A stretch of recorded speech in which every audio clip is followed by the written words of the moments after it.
5, 4, 3, 2, 1. Cordial saludo, tutor. Mi nombre es Irma Lucía Rodríguez Bernal, estudiante de Sociología de la Escuela José Acevedo Gómez. Vamos a hacer una concepción sobre la división del trabajo. Diremos primero que plantea Durkheim, Marx, y haremos unas diferenciaciones, unas similitudes y algunos ejemplos. La concepción sobre la división del trabajo según Durkheim.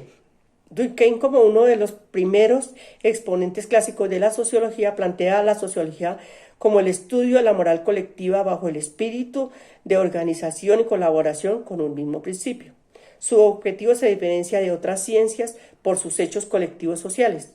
El análisis grupales pueden cuantificarse, registrarse y modificarse.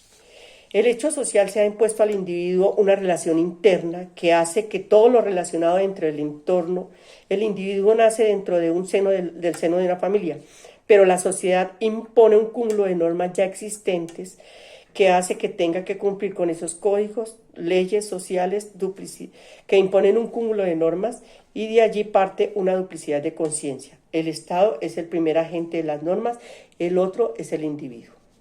Durkheim plantea que los trabajos en la época medieval y primitiva eran por necesidad de las tribus. No hacían especialidades ni especificaciones. Todos hacían lo mismo y lo hacían por el bienestar o por el perjuicio de la tribu. Ellos mismos hacían sus actos que perjudicaban o beneficiaban. Todos tenían un castigo que eran a veces crueles, que tenían como cuando uno de ellos robaba, le cortaban la mano, o cuando podían sufrir penas de muerte, o podían incluso ser desterrados, que era uno de los castigos más grandes que tenían.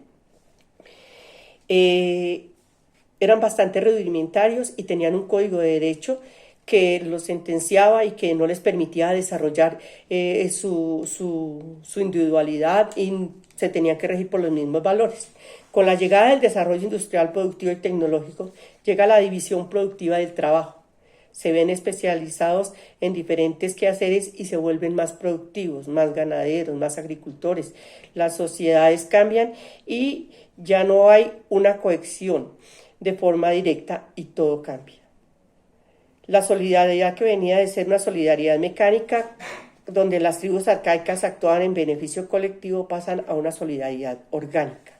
Nos vemos más unidos y repercute en una buena convivencia social, puesto que todos nos vemos beneficiados de lo que hace el otro.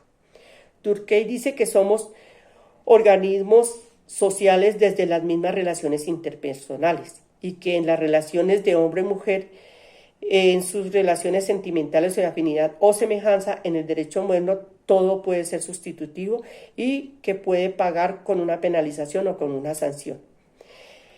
Cambia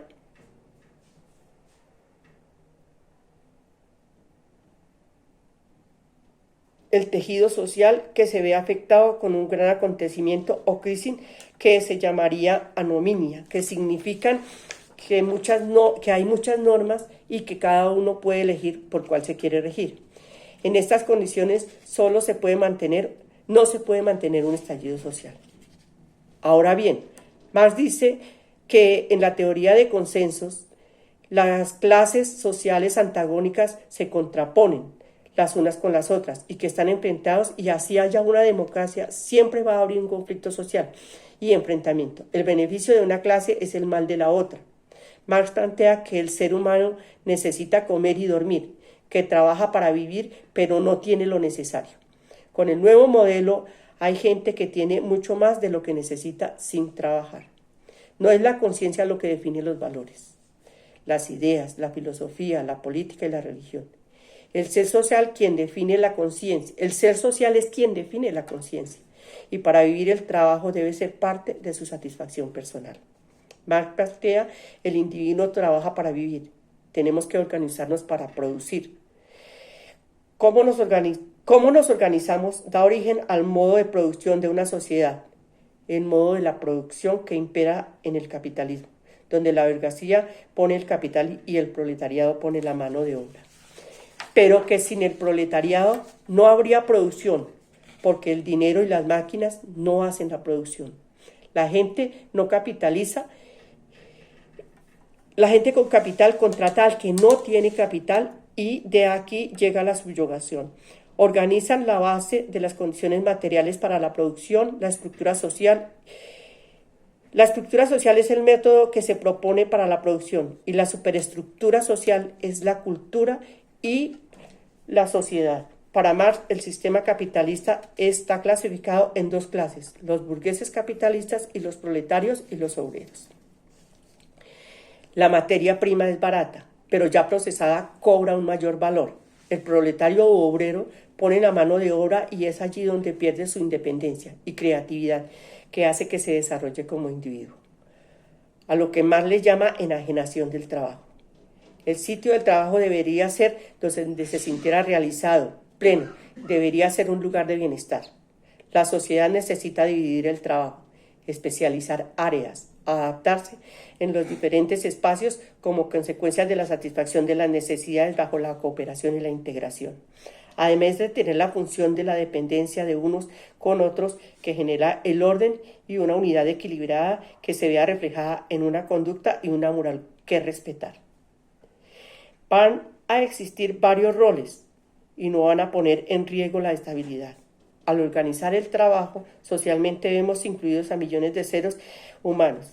El capitalismo llega por transformaciones políticas, religiosas, económicas y sociales, quedando alienado, y las luchas deben tener un sentido social y deben volver al ser humano. Diferencias entre Carlos Marx y Durkheim. Carlos Marx, la división del trabajo social. Seguimiento de la sociedad moderna, proceso de la diferenciación entre quién tiene el capital y quién pone la mano de obra, desde el esclavismo hasta el feudalismo moral. La ética social y la ideología beneficia a la sociedad, beneficia a la burguesía y al feudalismo. El Estado y la legislación son herramientas de la burguesía, la expresión colectiva de forma cultural que utilizan elementos tales como la religión, la educación, los medios de comunicación, entre otros, que sostienen una estructura que no define valores, un adormecimiento y una alienación para reconocer sus propias clases sociales. Marx promulga que la religión es el opio del pueblo y que un adoctrinamiento genera sometimiento de las clases burguesas sobre las clases obreras.